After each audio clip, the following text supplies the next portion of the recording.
이 동영상은 토라 클래스에서 제공하는 구약성경 강의입니다.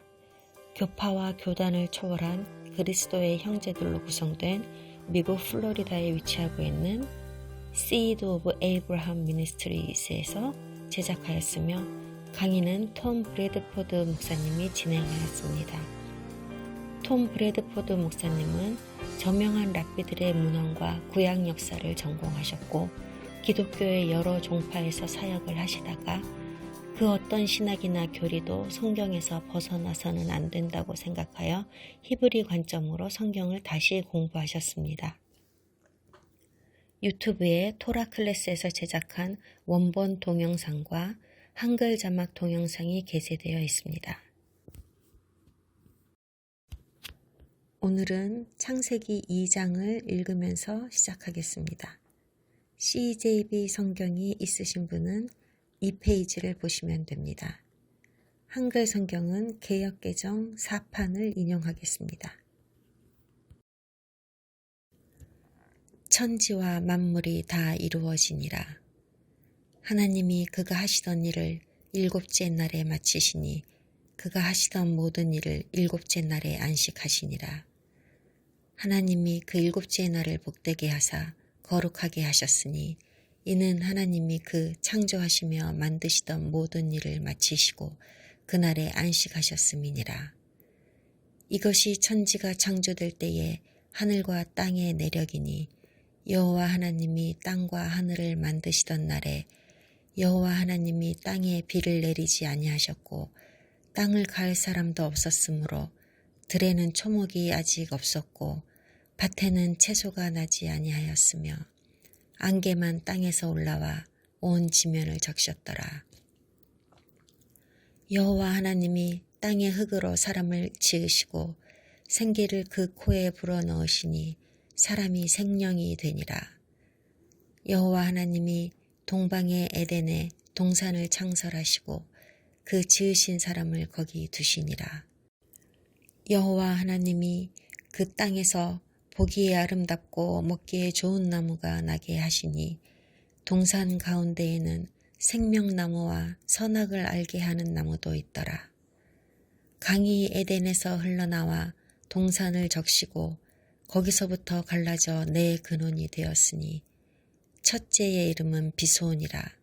금이 있는 하윌라 온 땅을 둘렀으며 그 땅의 금은 순금이요 그곳에는 베델리엄과 호마노도 있으며 둘째 강의 이름은 기혼이라. 구스 온 땅을 둘렀고 셋째 강의 이름은 hit데겔이라. 아수르 동쪽으로 흘렀으며 넷째 강은 유브라데라.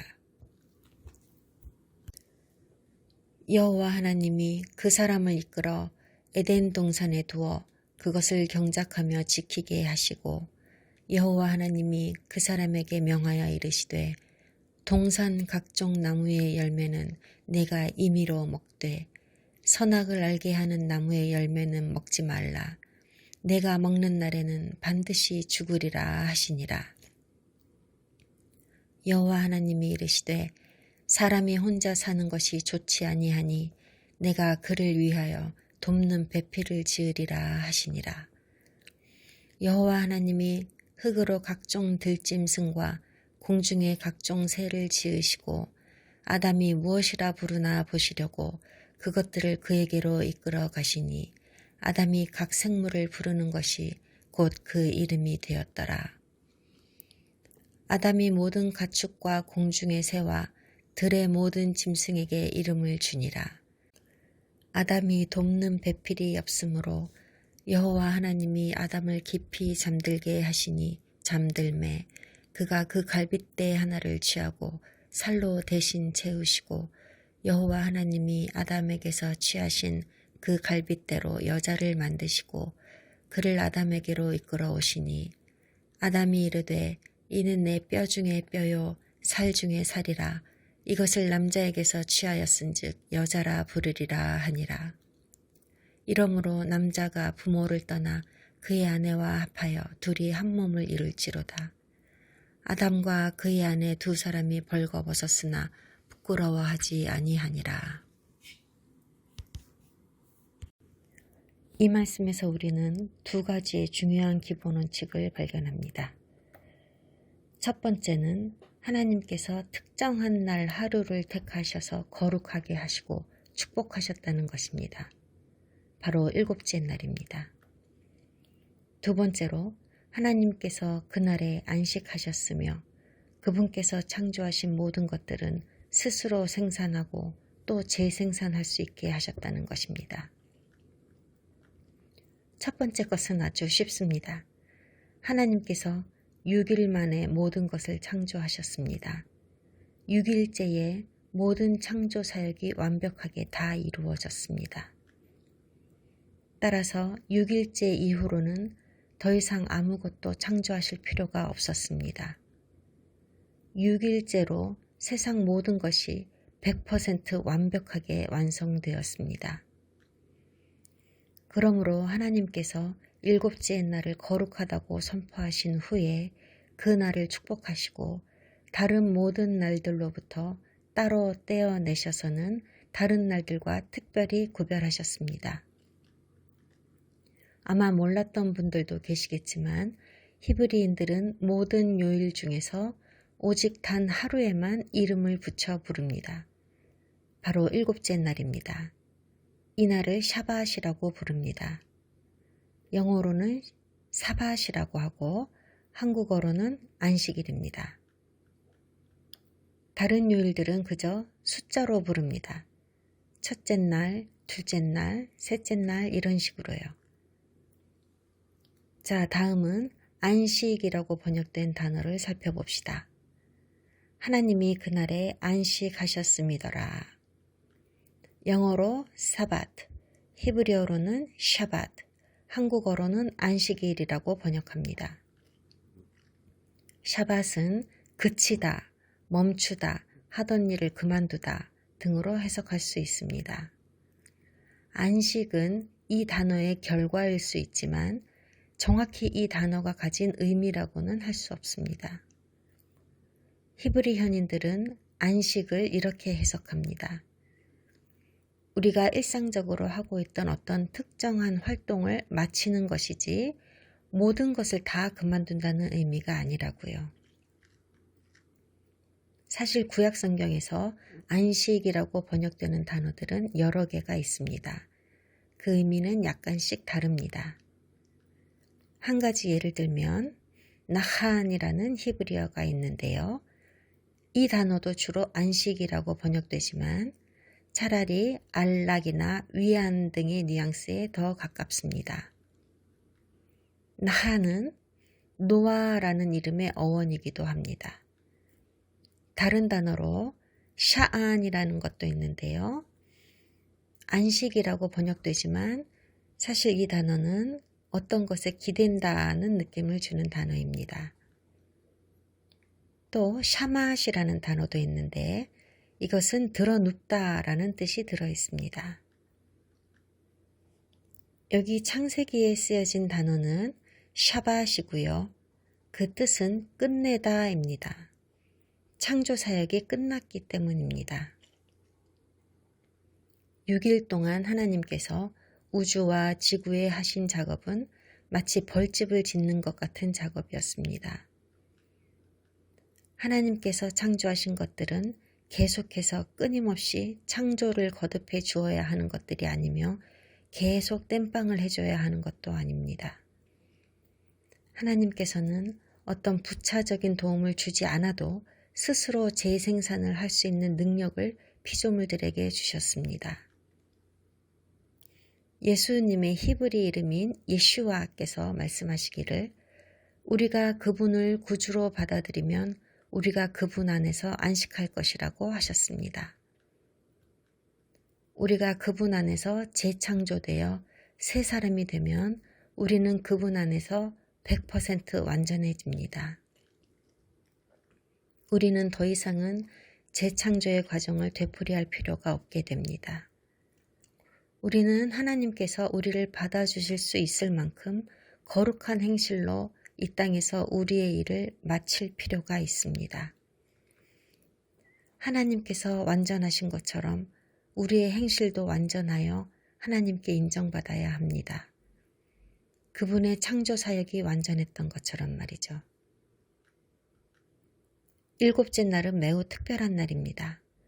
이날은 거룩하고 복된 날입니다. 거리에 특별한 이름을 붙인다든지 대통령의 생일을 기념한다든지 하는 것처럼 그냥 단순히 기념하는 날이 아닙니다. 샤밧은 매우 특별한 날입니다. 거룩한 날입니다. 하나님께서 크게 기뻐하시는 날입니다. 하나님께서 일곱째 날을 카다시라고 선포하셨습니다. 신성하게 구별하셨다는 뜻입니다. 다른 모든 날과는 완전하게 구별하셨습니다. 자, 이제 제가 굉장히 민감하게 반응하는 단어를 설명할 기회가 왔습니다. 어떤 것이 거룩하고 신성하다고 구별할 권한은 오로지 전능하신 하나님께만 있습니다. 인간들은 거룩하다는 의미를 단순히 하나님과 관련된 종교적인 특성에 붙이기를 좋아하는데요. 거룩함은 오로지 하나님의 권한에 의해서만 선포됩니다. 하나님만의 결정이며 오직 하나님 한 분만이 선포하실 수 있습니다. 인간은 도리를 벗어난 뻔뻔함으로 우리가, 즉 교회의 권한이나 우리 맘대로 무언가를 거룩하다고 결정해도 되는 줄 압니다. 아닙니다. 거룩함이 무엇인지 알고 싶기는 합니까? 성경에서 거룩하다고 말씀하시는 것만 거룩합니다. 그 외엔 없습니다. 기독교인이나 유대인들이 거룩함이란 단어를 우리 맘대로 적용시킨 이후로 이 단어의 영향력과 중요성이 크게 희석되고 말았습니다. 거룩함은 그 말뜻을 잃어버렸습니다. 목표를 잃어버렸습니다. 샤밧이 하나님께 얼마나 거룩하고 중요한 날인지, 또한 우리에게도 얼마나 중차대한 의미를 가지고 있는 날인지를 나중에 자세히 배울 겁니다. 잊어서는 안 될 사항을 말씀드립니다. 안식일은 처음에 시내산에서 모세에게 주어진 것이 아닙니다.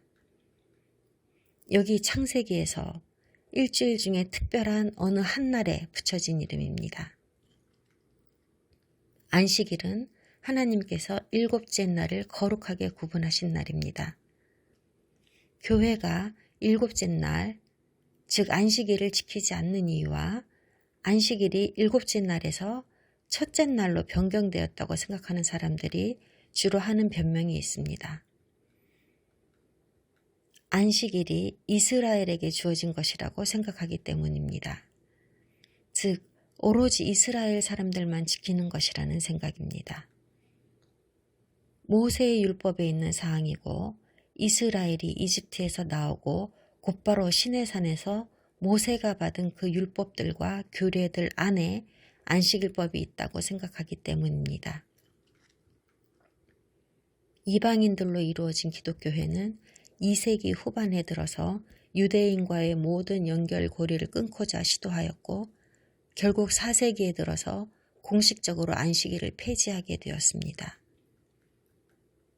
안식일을 폐했다는 제 이야기에 대해서 의구심이 드시는 분들은 콘스탄틴이 개최한 전교회 의회에서 기록한 문서들을 직접 읽어보시기 바랍니다. 4세기 중엽에 발간된 라오디게아 공회의 공식 문서 29장에 있는 내용을 읽어드리겠습니다. 내용인즉, 기독교회는 샤밧을 명백한 유대인의 성일로 선포한다. 그러므로 기독교회는 이 샤밧과 아무런 관련이 없다는 것입니다. 쓰여있는 것을 그대로 지금 읽어드릴 테니 집에 가서 온라인을 뒤져서 살펴보세요. 기독교인은 유대인처럼 안식일에 쉬어서는 안 된다. 그날에는 반드시 일을 해야 한다. 그리고 안식일 대신 주일을 지켜야 한다. 그리고 가능하면 주일에 쉬어야 한다. 유대교를 믿는 자가 있으면 그리스도로부터 저주를 받을 것이다. 그렇게 해서 공회는 샤밧을 폐지하고 새로운 날을 지키기로 결정하였습니다. 이 새로운 날은 메시아께서 부활하신 첫째 날, 즉 일요일로 정해졌습니다. 라오디게아 공회는 제7일 안식일, 즉 토요일 안식일 준수를 폐지한다고 선포하였습니다. 그리하여 하나님께서 선포하신 거룩한 날은 인간들이 정한 날로 대체되었습니다. 한 주의 첫째 날이 공식적인 예배일로 지정되었는데 이 날은 이미 로마에서 광범위하게 지켜지던 로마의 공식 신인 태양신의 예배일이었습니다. 태양신을 예배하는 날이기 때문에 이 첫째 날을 일요일, 썬데이, 태양의 날이라고 부르는 겁니다.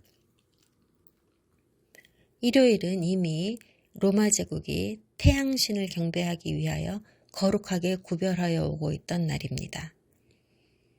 그리고 이렇게 새롭게 정해진 날은 샤밧이라는 이름 대신 주일이라고 명명되어집니다. 교회들이 지난 1700여 년간 지켜온 날은 일곱째 날 안식일에서 첫째 날 안식일로 바뀐 것이 아닙니다. 그것은 로마 교회가 주후 364년에 라오디게아 공회에서 정한 완전히 다른 기념일입니다. 당시에 로마 제국을 다스리던 콘스탄틴을 위한 날이었습니다. 이 사실은 기독교 학자들 간에도 전혀 논쟁이 없는 사항입니다. 캐톨릭이나 개신교, 그리스 정교회, 영국 성공회 등의 기독교 각 분파의 모든 수장들이 이 사실에 동의합니다. 그리고 교회는 오래전에 더 이상 안식일을 지키지 않겠다고 결정하였습니다. 어떤 소수의 사람들은 안식일은 어떤 날이든지 우리가 선택할 수 있다고 믿게 되었습니다. 정리하겠습니다. 하나님께서는 그분의 창조 사역을 마치자마자 일곱째 날을 안식일로 선포하셨습니다.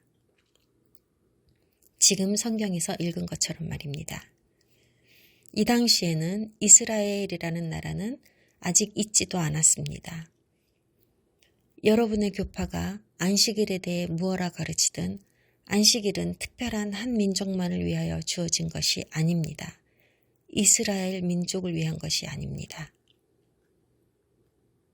안식일은 이스라엘에게 주신 날이라는 말은 역사적으로나 성경적으로 보아 완전히 틀린 말입니다. 우리가 방금 성경을 읽었지만 안식일은 창조 사역이 끝나자마자 모든 인류에게 주신 날입니다. 대홍수 이후에 인류는 또다시 죄악에 빠지고 타락하게 되면서 아주 소수의 사람들만이 하나님의 안식일을 준수하게 되었고 하나님께서는 모든 인류에게 주셨던 안식일의 중요성을 재주입하실 필요를 느끼셨습니다. 이미 말씀하신 하나님의 원리를 재설립하시고자 그분께서는 한 민족을 구별하셨습니다. 출애굽기 20장에 있는 안식일 계명을 살펴보겠습니다. 안식일을 기억하여 거룩하게 지키라. 그 계명은 안식일을 만들라 하는 것이 아니었습니다. 그 계명은 안식일을 기억하라 하는 것이었습니다. 기억하라로 번역된 히브리어는 자카르입니다. 자카르는 상기하다, 기억해내다는 의미입니다. 하나님께서 이미 오래전에 만드신 것을 상기해내라라는 뜻입니다. 안식일을 지키기 위해서는 먼저 기억해내야 하는 겁니다. 안식일을 준수하는 건 하나님을 믿는 사람들 안에 속해 있음을 증명하는 사인입니다. 안식일을 준수하는 건 하나님의 명령에 순종하고 있음을 보여주는 것입니다. 안식일을 준수하는 사람들을 하나님께서는 거룩하고 성스럽다고 말씀하십니다. 2장을 공부해 보면 잠깐 앞장을 되돌아보는 장면이 나옵니다. 그러면서 비었던 부분은 채우고 또 다른 일들이 반복됩니다. 아주 중요한 원리들이 나오는데 교회에서 들어본 적이 있는지는 잘 모르겠습니다. 모든 성경과 신약에서는 어떤 패턴이 계속해서 반복되고 있음을 알 수 있습니다. 동쪽이 아주 중요한 패턴 중 하나인데요. 성경을 보시면서 동쪽이라는 표현이 나오면 정신을 똑바로 차리시기 바랍니다. 동쪽은 엄청난 영적 의미를 가지고 있습니다. 그리고 거룩함과 관련되며 하나님의 진리에 대한 지식을 공부하는데 매우 중요한 열쇠가 됩니다. 8절을 보시면 하나님께서 에덴의 어느 쪽에 동산을 창설하셨다고 하시나요? 동쪽입니다. 잘 들어주세요. 에덴의 동쪽과 에덴은 같은 말이 아닙니다. 에덴 땅은 경계가 있는 넓은 땅덩어리입니다. 그리고 에덴의 동쪽이라는 것은 에덴 땅 안에 있는 한 지역을 말합니다. 에덴의 동쪽은 에덴 땅 안에 별도로 위치한 지역입니다. 그리고 동산은 에덴 땅의 동쪽 어딘가에 있으며 그 동산의 중앙에 선악과와 생명나무가 심어져 있습니다.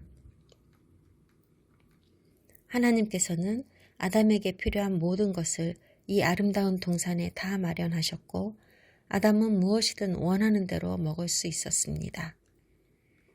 하지만 선악과의 열매는 죽음과 같은 것이었습니다. 그리고 이 명령이 아담에게 주어졌을 때 하와는 아직 만들어지지도 않았습니다. 이 명령을 책임지고 지켜야 하는 것은 아담이었고 아담은 하와에게도 그리하도록 가르쳐야 했습니다. 아담에 대해 생각해 볼까요? 그는 동산 안에서 만들어지지 않았습니다. 하나님께서는 아담을 동산의 바깥에서 창조하셨고 그 후에 동산 안에 데려다 놓으셨습니다. 창세기 2장 15절 여호와 하나님이 그 사람을 이끌어 에덴 동산에 두사 그것을 다스리며 지키게 하시고 아담은 히브리어로 남자 혹은 사람이라는 뜻입니다. 아담은 빨간색을 의미하기도 하고 땅, 흙을 의미하기도 합니다. 히브리어로 흙은 아다마라고 합니다. 조금 전에 동쪽이라는 단어가 매우 중요한 의미를 담고 있다는 얘기를 했는데요. 빨간색도 중요하기 때문에 주의를 기울여야 합니다. 빨간색은 아주 중요한 색깔입니다. 왕족, 왕권, 그리고 피를 상징합니다. 붉은 암소에 관해 들어보셨죠? 제사장이 시체 같은 부정한 것에 접촉해서 불결하게 되었을 때 정결케 하는 의식에 사용하는 희생제물입니다. 조만간 아담과 빨간색 그리고 붉은 암소와 그리스도의 피의 연관성에 대해 알려드릴 겁니다. 아담은 동산의 바깥에서 창조되었습니다. 그리고 에덴의 안에 있는 동산은 아담이 살기에 아주 좋은 곳입니다. 하나님께서는 이 동산을 이 지구에서 그분이 거하실 집으로 삼으시고 아담을 하나님의 가까운 곳에 두셨습니다. 동산 안에는 생명나무가 있었습니다. 여기 생명나무에서 말하는 생명은 하나님께서 인간에게 주신 진짜 생명, 거룩한 생명, 영원한 생명을 말합니다. 그러므로 하나님은 사람을 좋은 곳인 에덴 땅으로부터 더 좋은 곳인 에덴 동산으로 데려오신 겁니다. 하나님과 매우 친밀한 관계를 맺을 수 있는 곳으로요. 동산은 거룩한 곳입니다. 천국과 같아서 불완전한 것은 존재하지도 않고 세상을 더럽히는 죄 또한 용인되지 않는 곳입니다. 하나님께서 우리에게 기대하시는 것이 바로 그것입니다. 하나님께서는 겉으로 보기에는 부족함 없이 충만해 보이기만 하는 우리의 현실 세계라는 이곳에서부터 우리를 데리고 나가셔서 거룩한 곳에 우리를 두고 싶어 하십니다. 하나님은 우리와 교감하기를 원하십니다. 우리를 기꺼이 이해하기를 원하시고 그분께서 우리 안에 거하시기를 원하십니다. 에덴 동산은 땅에 있는 천국의 모델입니다. 영원을 예표하며 비육체적이고 영적이며 하나님께서 실제로 거주하시는 천국을 보여주는 육적인 그림자가 바로 에덴입니다. 수개월 안에 우리는 이 에덴 동산이 다른 어떤 것의 모델이 됨을 배우게 됩니다. 그것은 바로 거룩한 장소인 광야 성막입니다. 성막이 그런 것이라고 말하는 건 단순한 추론이 아닙니다. 성경에서 그렇게 말씀하시고 계십니다.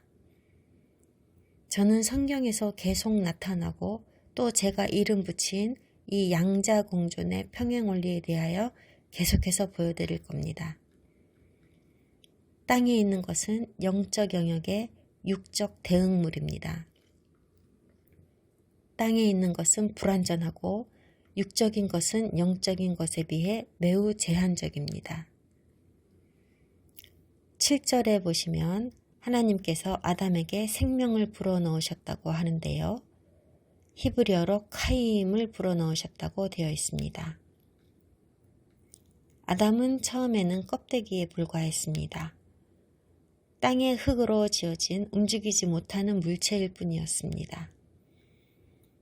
살아있는 생물, 특히 살아있는 사람이 되기 위해서는 생명을 부여받아야 했습니다. 그리고 이 생명인 카임은 하나님께서 초자연적으로 숨을 불어 넣으셔야만 생겨나는 것입니다. 그리고 숨은 히브리어로 나파흐입니다. 이것의 어원을 공부하면 이해하기 쉽습니다. 히브리어 단어에는 의미를 파생하는 어원이라는 게 있습니다. 히브리어에는 의미를 가진 어떤 어원을 사용하여 파생되는 여러 가지 단어들이 있습니다. 파생된 단어들은 각각 사용 용례가 모두 다르게 적용될 수 있습니다.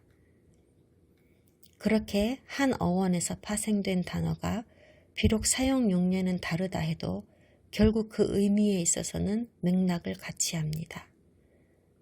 그 단어들은 서로 일관성을 가지고 있고 같은 의미의 범위 안에 있습니다. 숨이라고 주로 번역되는 나파흐에 대해서 알아보겠습니다. 생기를 불어넣으시니 사람이 생명이 된지라의 생기도 숨이라는 의미입니다.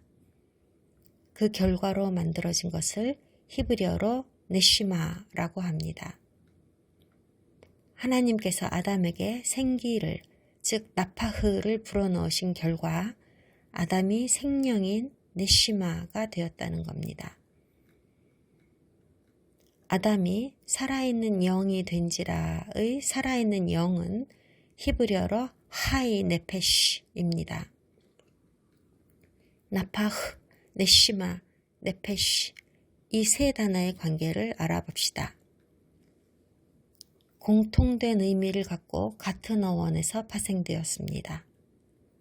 그 공통된 요소는 바로 숨, 숨쉬다, 존재하다, 생명 등으로서 아주 미묘하게 닮아 있습니다. 어떤 육적이지 않은 신비한 무언가가 이 단어들의 근원이 되었습니다. 육체적 영역 밖에 있는 그 무언가가 우리가 살고 있는 4차원 우주의 밖에 있는 그 무언가가 촉매가 되었습니다. 하나님이 생명의 근원이 된 것입니다. 생명은 사실 하나님 안에 있습니다. 생명은 하나님의 속성 중 하나입니다. 바위가 존재하고 물이 존재하고 별이 존재하고 달도 태양도 존재합니다만 그들에게 생명은 없습니다. 그것들의 본질 중에서는 하나님의 속성을 찾을 수 없습니다. 그러나 생물에게는 있습니다. 생명은 인간에게만 국한된 것이 아닙니다. 생명은 하나님에 의해 생물에게 주어졌고 오로지 하나님 한 분께서 자신의 의지로 그 일을 하셨습니다. 흥미롭게도 성경에서 우리는 혼이라는 익숙한 단어를 자주 보는데요. 이 혼은 지금 배운 히브리어 네페시에서 왔습니다. 이 네페시라는 단어는 생명을 표현할 때 쓰였습니다. 초대 유대교와 후기 기독교 신학자들은 숨과 생명은 초자연적이고 또한 본질적으로 서로 연결되어 있으며 그 기본 조건인 생명은 초자연적인 하나님께로부터 온다는 것을 깨달았습니다. 우리 세대는 다윈이즘이나 온갖 과학기술들을 사용하여 생기와 생명은 하나님과는 아무런 상관이 없는 것임을 증명하려고 합니다. 적당한 조건이 갖추어지고 시간만 충분하다면 생명은 하나님의 간섭 없이 어떤 화학 반응이나 이런 걸 거쳐서 자연적으로 생겨날 수 있다고 생각합니다. 하지만 현재까지의 다윈이즘에서는 생명이 저절로 생겨났다는 것을 아직까지 확실하게 증명하지 못하고 있습니다. 앞으로도 못할 겁니다. 왜냐하면 그렇게 생겨나는 게 아니니까요. 정리하겠습니다. 살아있는 생명, 즉 성경적으로 정의하는 살아있는 모든 생물은 우리가 사는 4차원 우주의 바깥 세상에서 온 것입니다. 그건 그렇다고 해도 박테리아나 바이러스, 식물 등은 하나님의 숨결이 필요한 생명이라고는 할 수 없습니다. 생물 중에서 동물은 하나님의 창조물들 중 훨씬 뛰어난 존재이며 사람은 그보다도 훨씬 월등하게 우월한 창조물입니다. 인간과 동물의 유사점을 찾으려고 계속해서 노력하는 사람들이 있는 것이 이상한 일도 아닙니다. 사람과 동물의 유사점이 생물적 요소나 전기장 같은 것과는 아무런 관련이 없음을 그들은 알아차리지 못하기 때문입니다. 인간과 동물의 진정한 유사점은 우리와 동물의 생명이 모두 하나님께로부터 왔다는 사실, 그것 하나입니다. 7절에서 다른 재미난 일을 보시는데요. 생기, 네시마를 그 코에 불어넣으시니 생령, 하임이 된지라. 지난번 강의를 들으신 분은 생령이라고 번역된 이 하임이라는 단어의 구조를 궁금해 하실 텐데요. 하임은 남성형 복수명사입니다. 하나님을 뜻하는 엘로힘의 용례와 같습니다. 하임의 끝에 붙어 있는 임은 엘로힘의 끝에서 복수형을 만들었던 그 용례로 쓰인 것입니다. 생명의 단수형은 하이이고 임이 끝에 붙어서 하임, 복수형이 되었습니다. 그럼 하나님인 엘로힘을 복수형으로 생각했던 것처럼 생명도 그렇게 번역해야 맞는 것 아닐까요? 엘로힘이란 단어에서 얻은 힌트로 하임 역시도 복수형임을 알 수 있습니다. 즉 아담에게 불어넣어진 생명 또한 한 개 이상임을 암시한다고 할 수 있습니다. 히브리 학자들은 이 하임이 복수형임과 동시에 위대함을 표현하는 단어들 중 하나라는 점에 동의합니다. 임이 쓰여서 단수인 주체를 복수로 만들 뿐 아니라 왕 같은 위대함을 덧입히는 역할을 하고 있다는 거죠. 신학자들은 수세기에 걸쳐 이 혼이라는 것이 영이 위치하는 어떤 장소를 말하는 것인지 혹은 생명의 중요 요소인 어떤 물질인 것인지 영과 혼이 같은 것인지 아니면 별개의 것인지에 대한 난해한 문제를 계속해서 연구하고 있습니다. 서로 다른 두 개의 속성이지만 둘 다 이 우주 밖의 차원인 하나님께로부터 왔습니다. 히브리인들이 개별적으로 영이나 혼이라고 이름 붙인 이 두 가지 요소 외에도 인간 안에는 신비한 하나님의 특성을 표현하는 요소가 또 있는데요. 이 신비한 요소는 영이나 혼과 함께 생명을 지탱하는 또 다른 신비로운 힘인데 이것은 별개의 다른 이름을 가지고 있습니다. 그 단어는 바로 루아크 하코데시입니다. 루아크는 바람, 숨 이런 뜻인데요.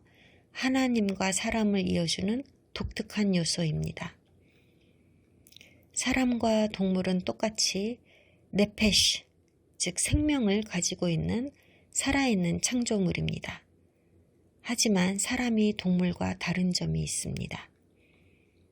사람은 하나님과 교감한다는 것입니다.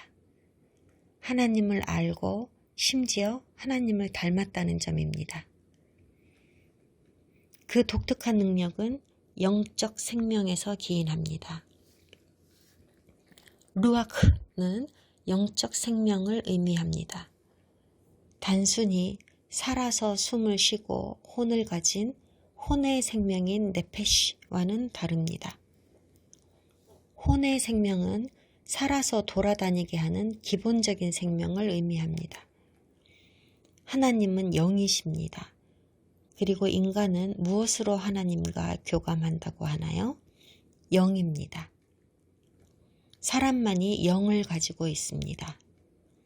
모든 생물에게는 혼의 생명이 있지만 모두가 다 하나님과 교감하지는 못합니다.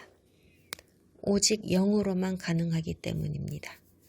인간만이 영적 생명을 가졌습니다.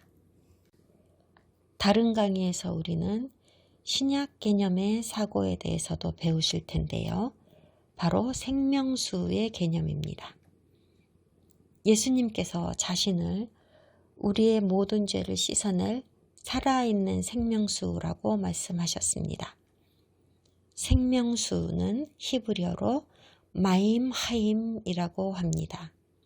하임이 다시 등장하고 있습니다. 마임 하임은 영을 정결하게 하기 위한 정결 예식에서 반드시 거행하도록 명령하신 물로 목욕을 하는 절차에 사용되는 물을 말합니다. 육적인 차원에서 마임, 하임은 지하에서 솟아오르는 우물이나 흐르는 강에서 취한 물을 의미합니다.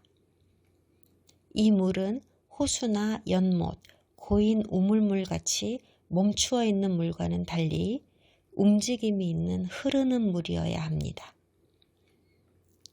마임, 하임이 영적인 목적의 물을 뜻하고 또한 이것은 생명의 영적 원천이므로 이것들을 종합해보면 생명의 숨, 즉 네시마 하임이 인류를 움직이게 한다고 정의할 수 있습니다. 두세 가지 생각해 볼 것이 있어서 말씀드립니다. 첫 번째로 5절에서 하나님께서 아직 초목을 창조하지 않으셨다고 했는데요. 그 이유가 땅을 경작할 사람이 없었기 때문이라고 하십니다. 한눈으로 보면 정원사가 필요하다, 정원사가 없으면 심지도 경작도 하지 못한다는 뜻으로 보이는데요. 제가 어릴 때에도 이런 뜻이라고 배웠습니다. 하나님께서 정원을 소유하시기 위해서 인간에게 의존하셔야 하는 건가요? 아니요, 하나님은 인간에게 의존하시지 않습니다. 하나님께서 초목을 창조하신 것은 인간에게 유익을 주시기 위함입니다. 초목은 인간의 기본적인 양식이 됩니다. 인간은 처음에 초식으로 창조되었습니다. 사람이 먹을 과실이 나지 않는 정원이 왜 필요합니까? 쓸데없는 것이지요. 사람이 만들어지기 전에는 초목은 쓸데없는 것이었습니다. 초목의 생명은 사람이 먹어서 사람의 생명을 지탱하기 위해 주어진 것이니까요. 하나님은 음식을 드시지 않습니다.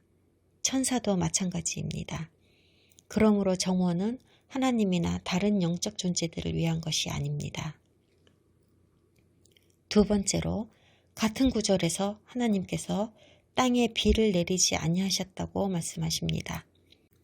좀 이상하게 들리지만 하나님은 모든 자연적인 현상들을 이용하셔서 초목에게 수분을 제공하실 수 있다는 것을 알 수 있습니다. 안개가 하늘에서 내려오는 것이 아니라 땅에서 올라온다고 하십니다.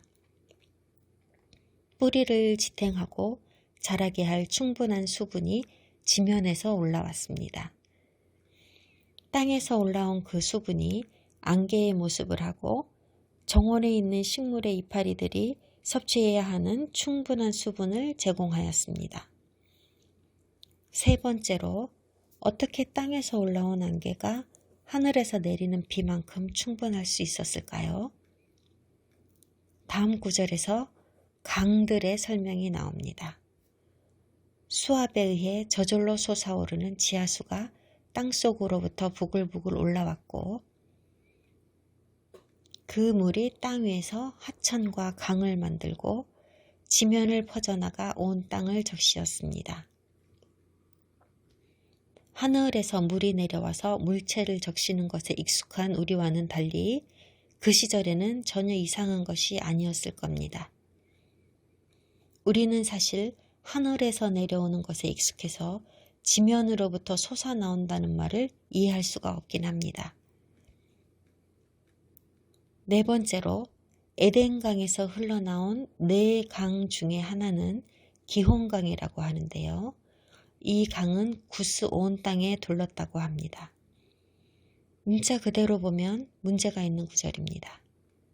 이게 왜 문제가 되냐면요. 구스 땅은 현재의 북아프리카를 말하거든요. 이집트나 이디오피아 그쪽 지역입니다. 그런데 이 강을 터키나 이라크, 이란의 어느 지역에서부터 흘러나와서 아프리카 대륙으로 흘러갔다고 생각하는 사람들이 많습니다. 이건 좀 잘못 해석한 것 같습니다.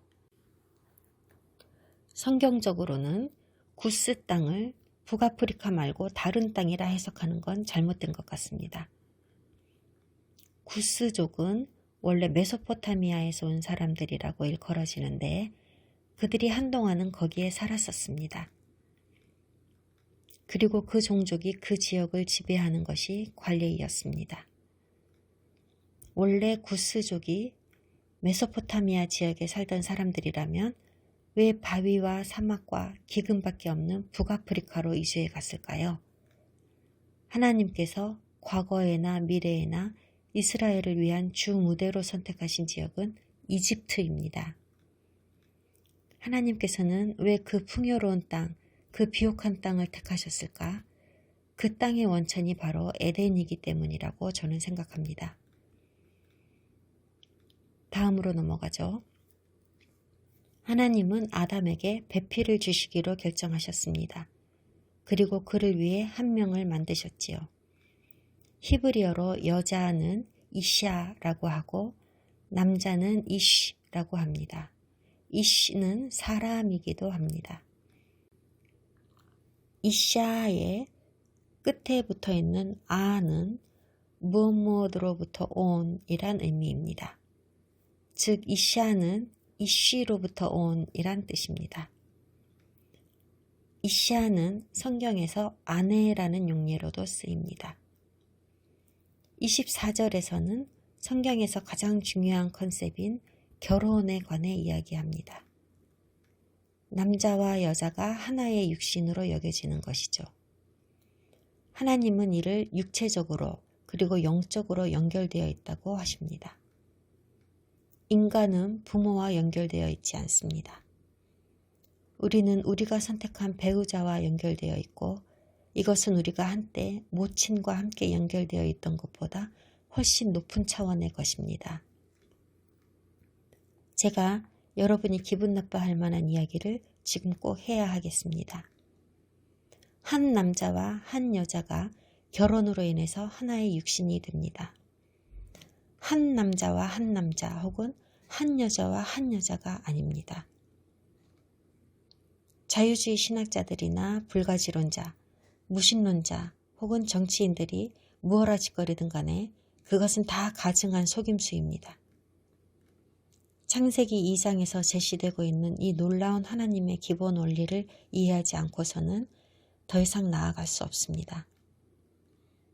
창세기 2장 23절 아담이 가로되 이는 내 뼈 중에 뼈요 살 중에 살이라 이것을 남자에게서 취하였은즉 여자라 칭하리라 하니라. 이러므로 남자가 부모를 떠나 그 아내와 연합하여 둘이 한 몸을 이룰지로다. 매우 명확하게 말씀하고 계십니다. 한 남자와 한 여자가 한 커플의 모양이 되는 것에는 분명한 이유가 있습니다.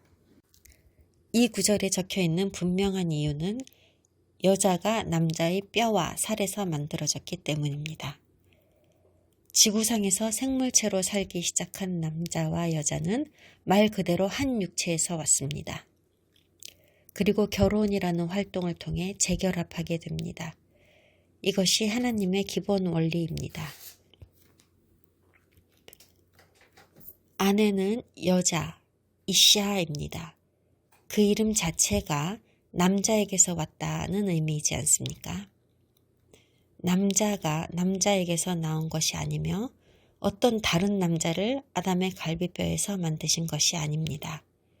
여자를 만드셨습니다. 남자에게서는 여자만 만드셨습니다. 그러므로 일부 국가들에서 인정하고 있는 동성결혼은 하나님의 법에 위배되는 반역입니다. 다음 주에 창세기 3장을 시작하겠습니다.